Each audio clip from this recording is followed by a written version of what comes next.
मुसलमानों और दलितों पर अत्याचार होता है, बहन जी खामोश रहती। कांग्रेस ने दलित को इंचार्ज बना दिया यूपी का, क्या फर्क पड़ेगा? हमारे साथ आजमगढ़ लोकसभा के पूर्व प्रत्याशी मसूद अहमद साहब भी हैं। क्या कहेंगे, किस तरह की मीटिंग थी, क्या है आज? देखिए, आज इस मऊ के सदर विधानसभा में मुस्लिम भाईचारा की मीटिंग और यहाँ मुख्य अतिथि के रूप में मोहतरमा सबिया अंसारी साहिबा थी, जिन्होंने आवाम को बताया कि किस तरह से हम लोग को बसपा के साथ जुड़ना चाहिए और बसपा की सरकार 2027 बनानी चाहिए। जैसा कि अभी देखा जाए थोड़ी देर के लिए, अगर कुछ पिछले दौर में अगर हम जाते हैं वापस 2007 में बहन जी की सरकार, फिर 2012 में अखिलेश की सरकार, फिर 17 में योगी जी की सरकार आती है, फिर 22 में योगी सरकार आती है, अब 27 में चेंज करने की पारी है। जब 12-17 में अखिलेश की सरकार थी, उसके बाद ये हुआ कि सरकार बदले तो लोगों ने एक मुद्दा बनाया और भाजपा सरकार 17 में लेके आए। फिर 22 में लोग लड़े कि नहीं, भाजपा सरकार हटनी चाहिए और नहीं हटा पाए। चूंकि मुस्लिम समाज को ज्यादातर गुमराह करके समाजवादी पार्टी की तरफ लोग लेके चले जाते हैं, और हम ये देखते हैं कि समाजवादी पार्टी के पास जो कैडर वोट है, जो मूल वोट है, वो देखा जाए तो 7% के आसपास उत्तर प्रदेश में है, और जिसका आधा वोटर यानी समाजवादी पार्टी का आधा वोटर वो भाजपा के साथ चला जाता है। वो इसलिए जाता है कि वो कैंडिडेट देखता है कि कौन कैंडिडेट हमारे सजाती है। तो इस वजह से समाजवादी पार्टी के साथ अगर मुसलमान जाता रहा, जैसे पिछली बार गया नहीं चेंज कर पाया, फिर गया नहीं चेंज कर पाया, और अगर फिर जाता है तो फिर भाजपा सरकार को हटाने में हम लोग नाकाम हो जाएंगे। आपकी लोकसभा में क्या सूरत हाल थी? कि अल्हम्दुलिल्लाह हमारे लोकसभा में हमारी सूरत हाल बहुत बेहतर थी। बहन जी का समाज चट्टान की तरह हमारे साथ खड़ा था और हमारे साथ मुस्तकिल चल रहा था।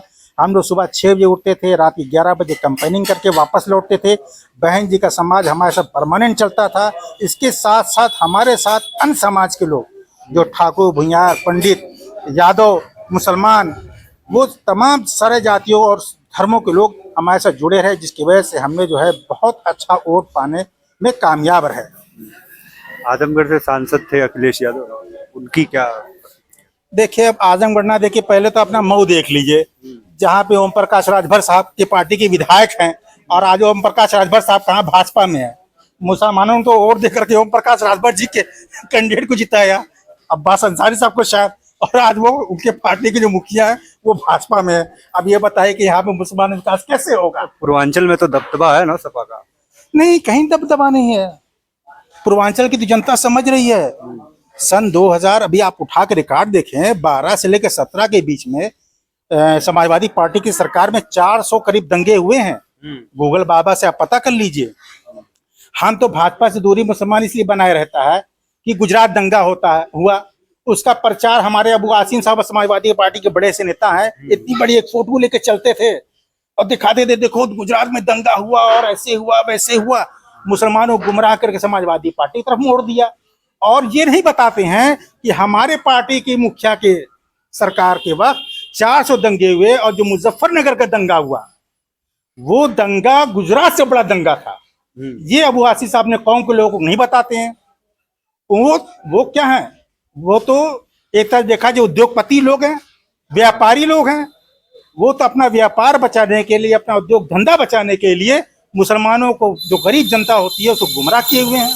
मुसलमानों और दलितों पर अत्याचार होता है, बहन जी खामोश रहती है। नहीं, कभी नहीं खामोश हुई है। अगर आप खामोश होने की बात करते हैं तो आप 7 से 12 के बीच में कोई एक दंगा बता दी बहन जी की सरकार में हुआ है? कोई एक गिनती गिना दे पूरी दुनिया में। हम हिंदुस्तान की बात पूरी दुनिया की बात करते हैं, कैसे आप कहते हैं खामोश रहती हैं? कांग्रेस ने दलित को इंचार्ज बना दिया यूपी का, क्या फर्क पड़ेगा? कोई फर्क नहीं पड़ेगा। इससे पहले ब्रिजलाल खाबरी को बनाया था, क्या फर्क पड़ा था? वो हमेशा वक्त के हिसाब से बनाती रही है और कभी कामयाब नहीं हुई है। आप देखते रहिए, उठाते रहिए, इतिहास उठा के देख लिए। वो तो जनता को गुमराह करने के लिए कोशिश कर रही है, लेकिन बहन जी के जो नेतृत्व में जो उनका समाज जुड़ा हुआ है चट्टान की तरह, उसको कांग्रेस के साथ साथ आरएसएस भी जुड़ जाएगी उनके साथ, तब भी जो है उस चट्टान को तोड़ नहीं पाएगी। क्या लगता है आने वाले दिनों में बसपा और कांग्रेस का गठबंधन हो सकता है? देखिए, नहीं, देखिए, गठबंधन होना ना होना ये सब बहन जी के हाथ में है। शीर्ष नेतृत्व जो चाहेगा वो फैसला लेगा, उनका जो फैसला होगा उनके साथ हम लोग खड़े रहेंगे और उसी तरीके से चुनाव लड़ेंगे। वो तो कहती है मैं अकेले ही लड़ूंगी चुनाव। वो कहती है तो अगले चुनाव लड़ेंगे, मैदान में रहेंगे और डट के रहेंगे, अपने समाज को समझाएंगे, लाएंगे, जो हमारा समाज गुमराह हुआ है उनको अपने साथ लाएंगे और जनता साथ गठबंधन करके लड़ेंगे चुनाव।